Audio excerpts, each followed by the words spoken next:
या तोंडामध्ये फोडा यायचं वाटते आपल्याला सोपं, परंतु हा आजार एवढा मोठा फोफावला की तोंडावरचे फोड पूर्ण शरीरावर येऊ लागले. जसे आपले कांच्यागोळ्या असतात तसे येऊ लागले.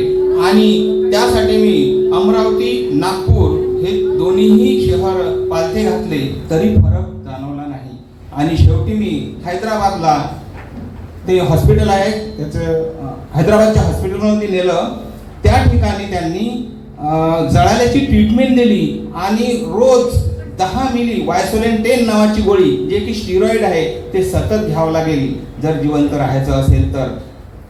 2016 पासून तर आजपर्यंत 22 म्हणजे 6 वर्ष ते वायसोलेन 10 घेतली.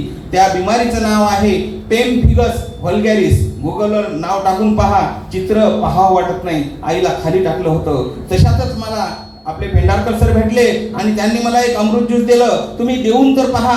आणि आईला ते अमृत ज्यूस दिलं. चौथ्या दिवशी वायसोलेन 10 नावाची गोळी बंद झाली. आणि आज 2 वर्ष झाले. आज आई टणटण आहे, चालते फिरते उठते बसते, स्वतःचं काम करते. एवढा चांगला रिझल्ट आला आणि या रिझल्टमुळे मी 6 महिन्यापासून याच्यामध्ये आलो.